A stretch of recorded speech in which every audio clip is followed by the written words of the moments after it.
Welcome to the Besties with Breasties podcast. Sarah Hall here. I am a certified health and wellness coach, athletic trainer, mom, and breast cancer survivor. I help women overcome their own mind drama to make mind shifts that open up the possibility for their most empowered and energetic life. And I am Beth Wilmus, author, speaker, and founder of a human investment organization, otherwise known as a nonprofit, called Faith Through Fire. Our mission is to reduce the fear and anxiety that breast cancer patients feel and replace it with hope and a path toward thriving. This podcast is about our experiences with breast cancer and life after as young survivors and moms.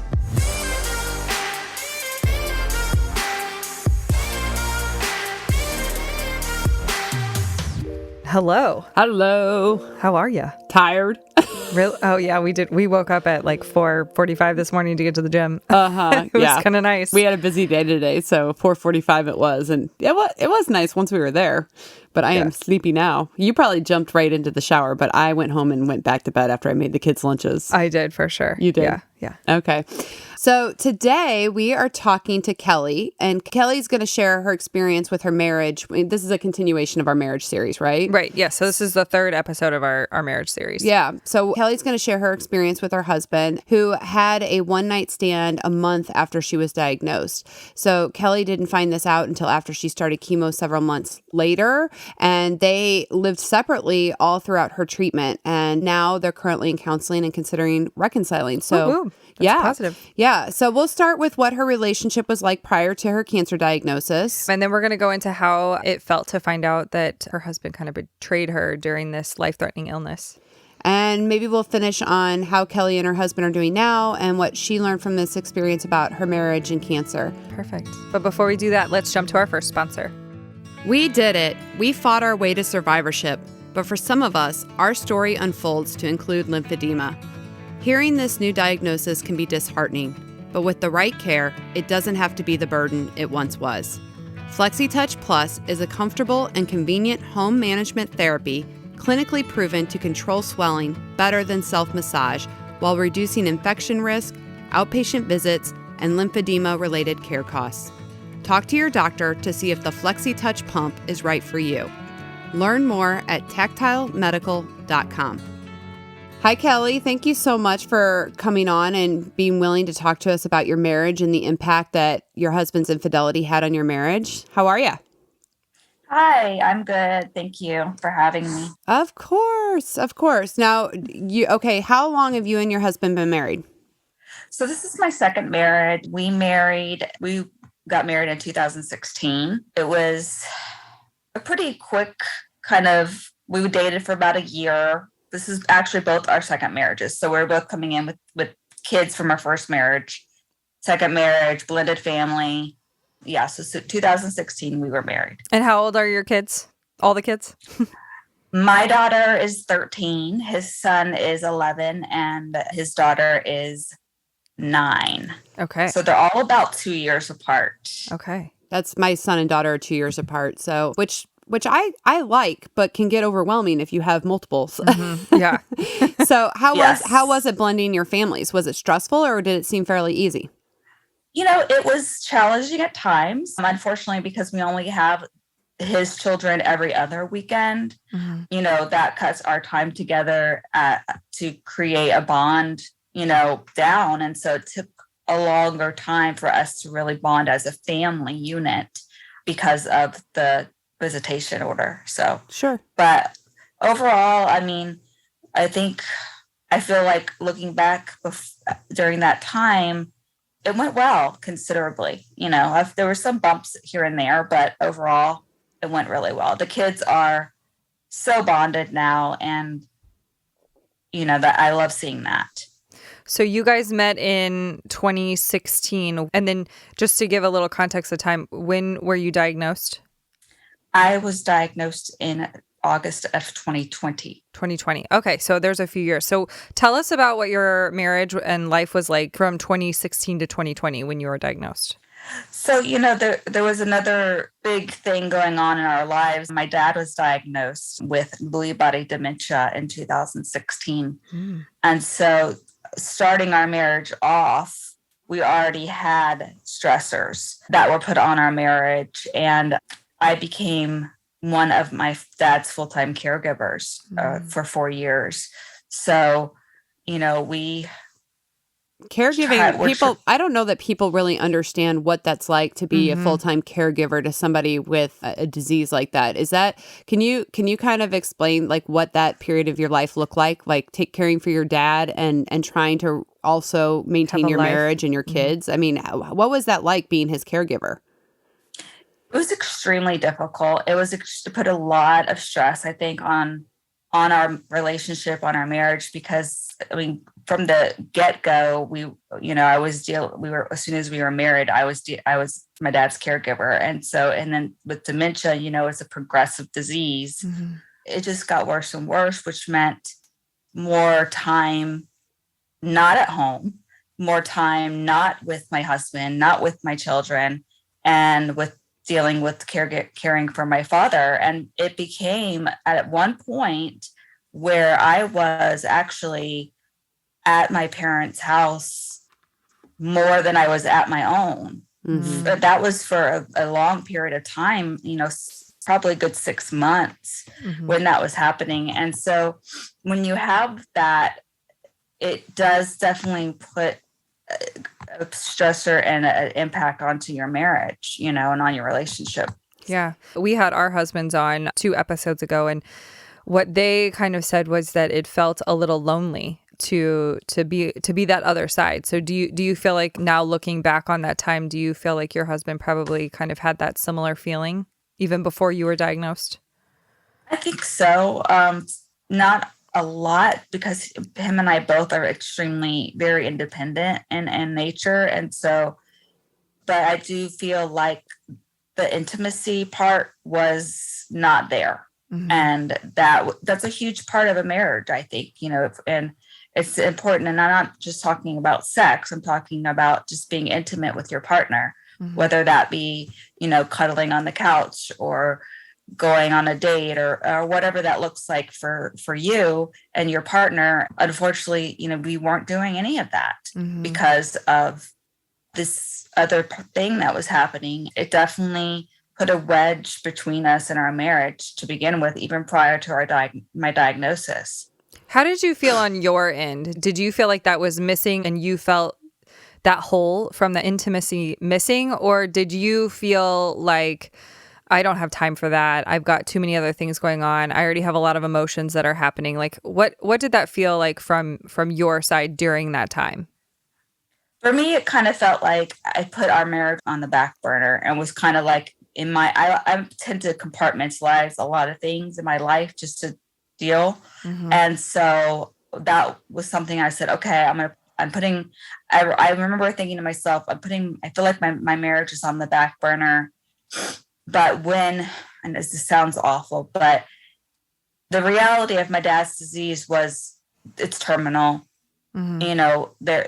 He was dying. And so I knew that was coming soon.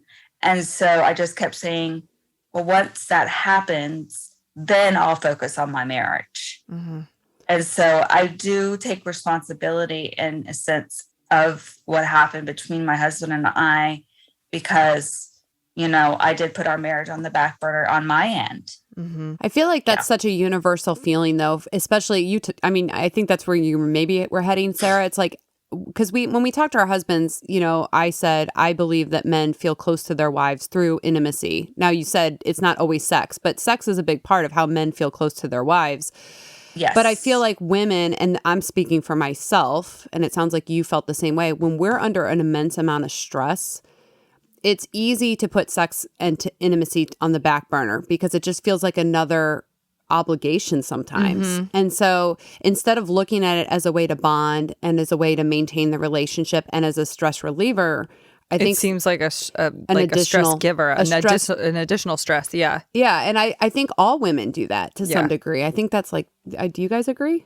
Yeah. Oh, I 100%. Yeah. And yes, I think that's definitely. where, there's that tension there, right? Between what your husband's needs are and what your needs are. And I think, I would be sitting there going, oh my gosh, can you just, like you said, that your dad's dying. And it's just, can you please just I could see myself having a conversation with my husband being like, can you put your big boy pants on? I'm dealing with this. When this is over, I can, I can do everything else, but I can't do it all. Well, and I think women so much, and I feel like maybe this is how I feel, but I feel like women, we have to be emotionally invested in the relationship, in the intimacy. Mm-hmm. And it's not just something that we can do because we want the intimacy. We have to like emotionally be there, which means our mind has to be there. And if your mind is grieving your dad, or if it's grieving how awful the day was because of what you had to see or what you had to do with your dad, or just like watching everything that was declining with him, it's hard to then go completely to the other side, to this like,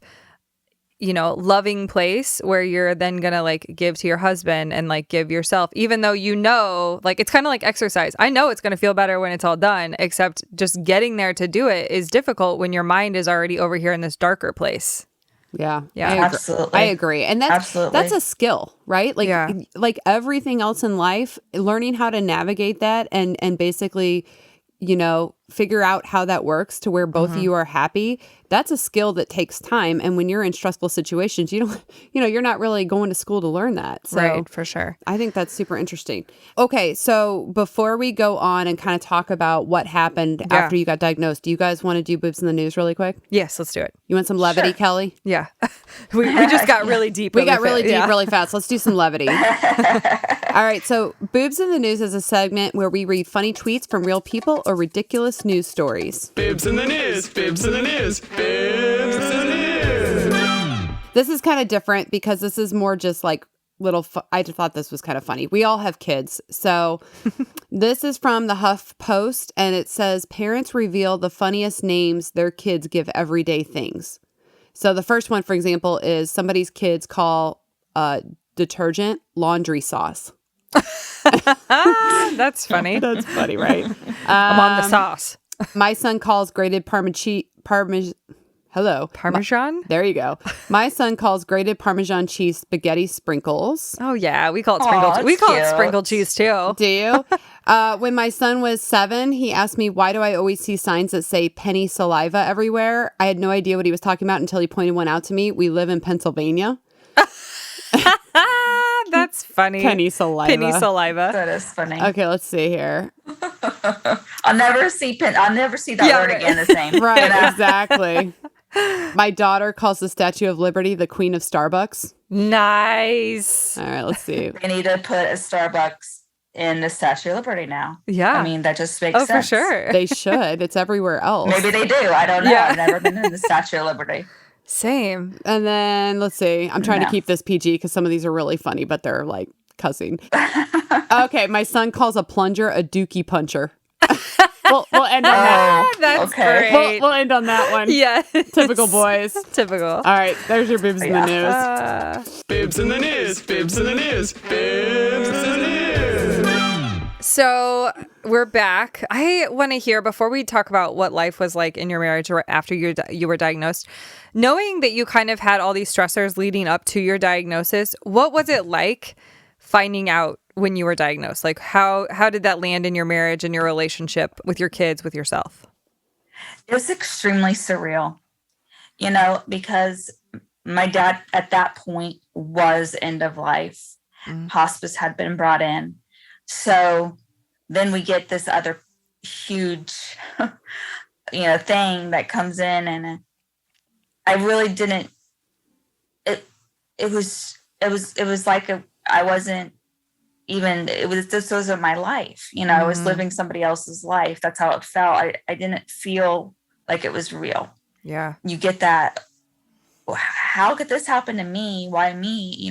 What this timing, all of those questions, all of those things that cross your mind. And I think I was just numb for a while there, to be honest. Yeah. That's a lot of trauma in a very short period of time.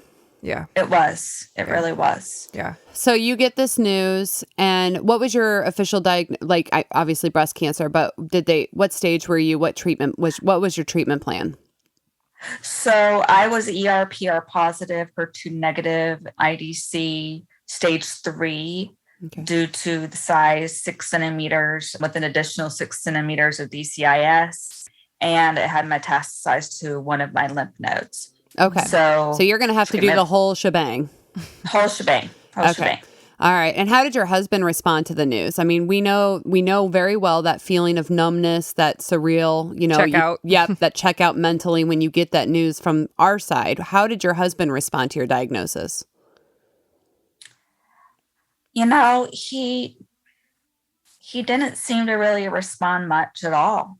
I didn't feel like he did. Like I felt like he was very stoic and just kind of matter of fact, and maybe that's just his personality. He works at NASA, so who knows?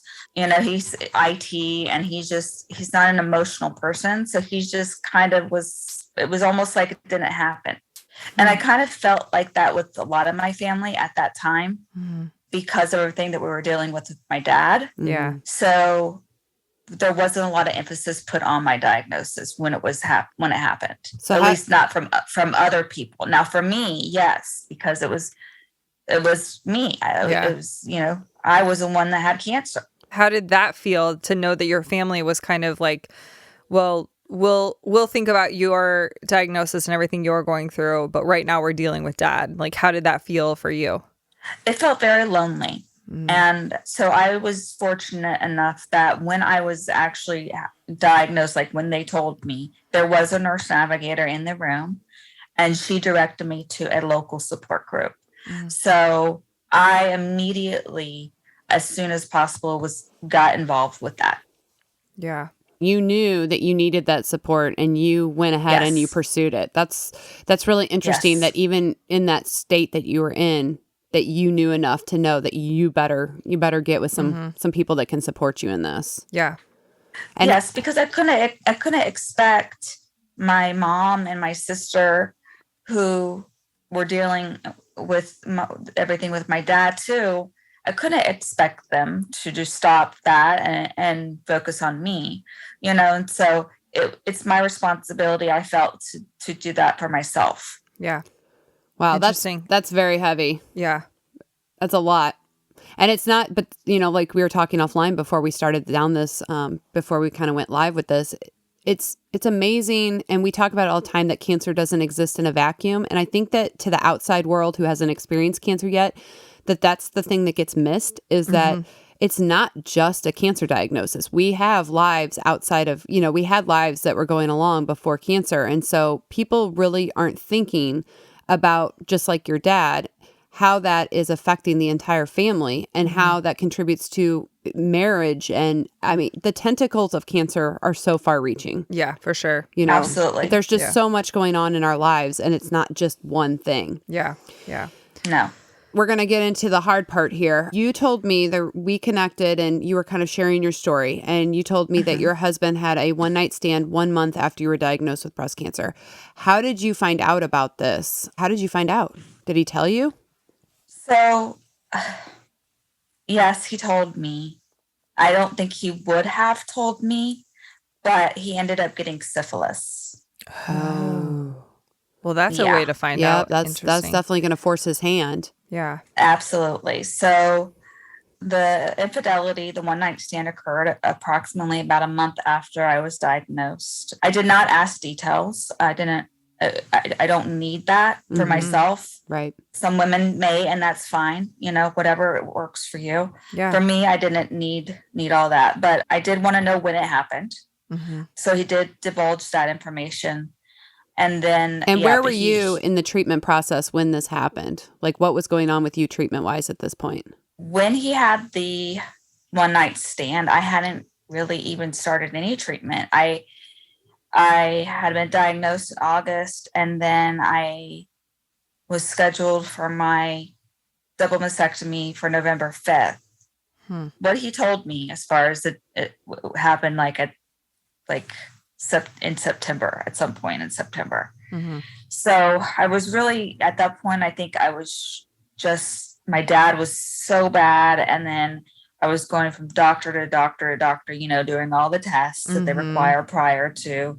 And of course, I had more biopsies done because they saw something in my right breast too. And so they had to do that. it was just constant doctor's appointments, constant.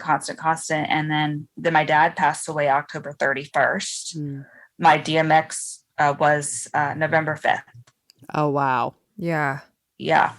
And then he didn't tell me about the one night stand. Like I said, he started to show symptoms of the syphilis. We didn't know what it was, obviously, at the time. It was like a rash all over his body. And so he started to go to the doctor for that. And eventually they told him that's what it was. And per the health department, you're required to tell all partners of that diagnosis. And so I think if he hadn't gotten that diagnosis, I don't know if he would have told me or not, to be honest with you. Is that something you guys have talked about in counseling since? We have touched on that, yes. I've talked to women before whose marriages have had, infidelity in them. And it's interesting because sometimes women wish they hadn't been told. Are you glad that he told you? Like, if he hadn't gotten syphilis, would you have wanted to know? Or would you, what are your thoughts around that? Was this out of character for him? Were you shocked by this? I was. And the reason being is one of the main reasons he left his first marriage is because she was unfaithful to him. Oh, wow. And had been having an affair their entire marriage. And so I knew how he felt about infidelity as far as what he had shared with me from his first marriage and the pain it had created for him. So I honestly was shocked. What was your reaction when he told you this? I mean, I can't even imagine. I'm just thinking through the timeline of this with your father and then your treatment plan and him passing and then this news. Yeah. I mean, what? Oh, it was just, so I had just, I believe, finished my first AC. And maybe I had already, sometimes my timeline gets messed up with chemo because of everything. But I may have just finished my second, I think, AC. It was between my first and my second treatment for AC. So I had already started chemo. And he came in and told me that he had syphilis. So he didn't say that he had had an affair. But obviously, without saying, telling me that information is basically telling me that he had an affair. Right. So I said to him, well, you know what this means? And he said, yeah, I do. Yeah. And I said, okay. And then there wasn't really much talk after that. And so I said, when and do I know the person? Those were the two things I wanted to know. And also, was it an ongoing, emotional affair? You know what I mean? Because for me, there's a difference. There would have been a difference if it was an emotional affair too. If it was something that had been going on for a period of time, there was an emotional connection. You know what I mean? That would have really made my decisions different than what they have been.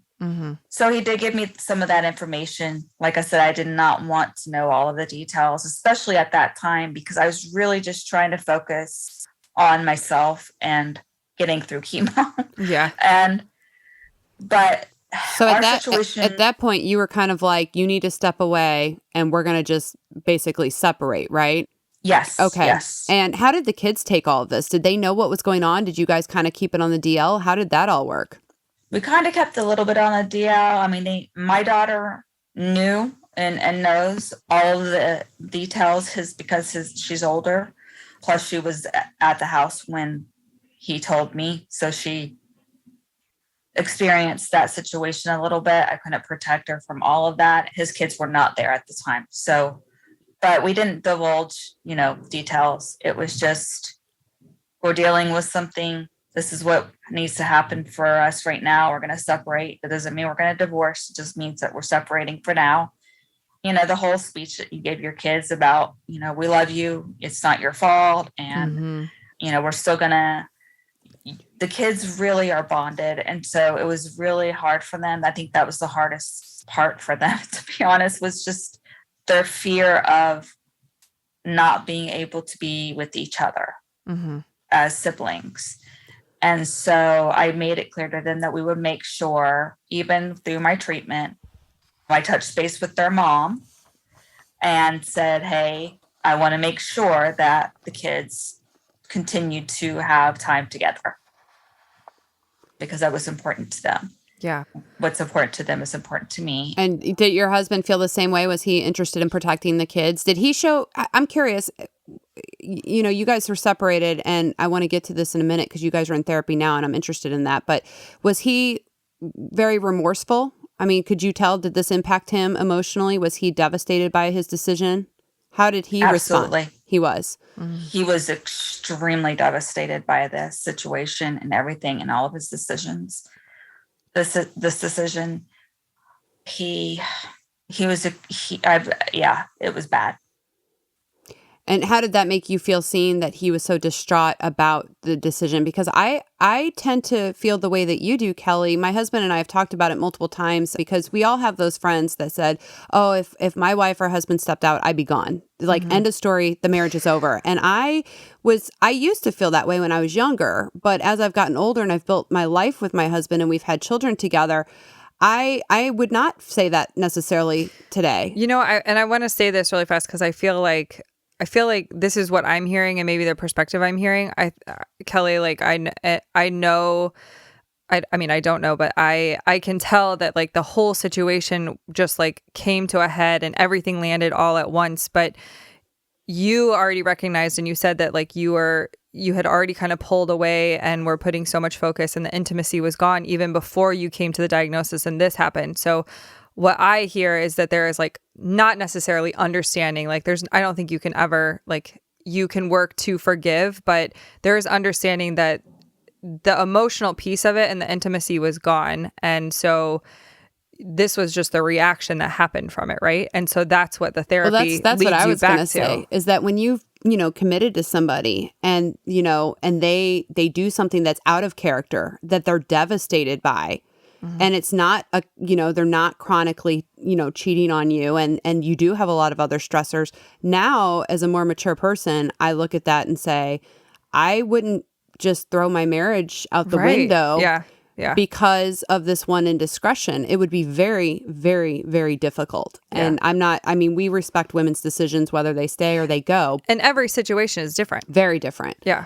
Yes. But yeah. I think I'm really, that was part of why your story really interested me, because I thought it was kind of amazing that you recognized your side of this story and his side of the story, and you wanted to put the work in to at least, try to see where, if you guys can get back on track. Yeah. So you guys are in therapy now together. How's that going? What does that look like?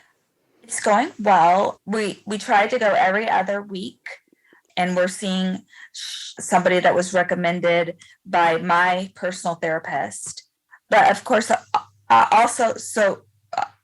me give a little bit of backstory before we get to the marriage counseling, because there was a period of time where I was shut off from him completely. Like I had to shut all communication. Mm-hmm. And that lasted a good probably 2 to 3 months where we really didn't communicate. And if we did, it was not productive. It was not good. And then when things kind of started to calm down, I finished AC and I was able to kind of get myself into a better place emotionally, mentally, and even physically with the treatment. Then I was able to really say, okay, Kelly, what are we going to do here? What's the next step? So that's when I reached out the olive branch and where I said, hey, let's talk about this. I'm curious, what got you, do you think it was like kind of stepping back and cutting off that communication for 2 months? Was that what helped you regroup, or was there something like externally, like the support group that you were in, or your therapist? Like your therapist? Like what helped you get to that place where you're like, okay, I can let down some of the anger. Maybe I can find some forgiveness in my heart. Like, and I'm willing to, like you said, put that olive branch out there. But what helped you? It wasn't the support group. It wasn't it wasn't any outside influence. It was just myself reflecting. I was in bed a lot, with chemo. And so I had a lot of time to think. I just, once the anger subsided, I started to miss him, I started to miss my partner. And I'm sorry, I'm going to get emotional. It's okay. It's all right. It's just that companionship, and like you all were talking about earlier, people make mistakes, and I always try to treat people the way I would want to be treated, because that infidelity would be completely out of my character as well. But none of us are immune to the possibility of that occurring. And so I just did a lot of soul searching, I guess. I realized that, there was still so much to salvage in our marriage.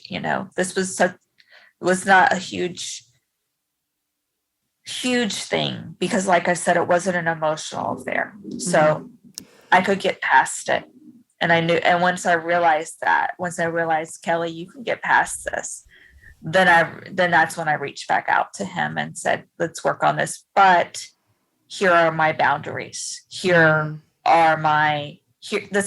is what I need to be able to do this. I'm really just, I don't know. I'm kind of just in awe of you, yeah. Because I think that what you're saying is powerful. I think it's beautiful. I think it's missing in today's world. This ability to forgive, this ability to see beyond the hurt, to say, I think we can build this back and be stronger for it. But it's painful, and it takes a lot of intentionality and a lot of work. And so I'm just really in awe of you. And I think that you're an incredibly resilient, strong person and very brave for sharing your story. So I want to kind of wrap up with your advice for women that maybe find themselves in a similar situation. But before we do that, let's hear from our second sponsor. SSM Health is a proud sponsor of the Besties with Breasties podcast. 1 in 8 women will be diagnosed with breast cancer during their lifetime. Early detection is key, and keeping up to date on yearly mammograms could be life-saving. At SSM Health, we offer patients in the St. Louis area online scheduling for mammograms, including next-day appointments. Visit ssmhealth.com/schedule-mam to make your appointment now. So, Kelly, again, thank you for sharing your story today. I know it took a lot of vulnerability to share, your hardest struggles in your life and in your marriage. But I know for sure this episode is going to help so many women, just kind of give them perspective and maybe shed a light on their struggles, that they're not alone, which I feel like is I huge. mean, cancer, caregiving is isolating. Cancer is isolating. It's just, it's so easy to think that you're going through these things by yourself and that nobody else, is experiencing these kind of things, but it's not true. And so when we share our stories, I think it really does help all of us. So thank you, Kelly, for being here. Thank you. You're welcome too. Yes. All right. So next time, our first episode of 2022. That's right. We're starting a new year, and we're going to launch into a new series on quality of life after a breast cancer diagnosis. And so are we going to talk to a social worker? We're talking to a social worker. Yeah. We're talking to a social worker about the role quality of life plays in a cancer diagnosis, what she sees with the patients she works with, and an exciting new initiative. So stay tuned. Whoop, whoop. All right. Until next time, guys. Thank you. See ya. If you are a breast cancer survivor and you love Besties with Breasties, make sure you join our survivorship support network at faiththroughfire.org to gain access to exclusive episodes that are ad-free and uncensored.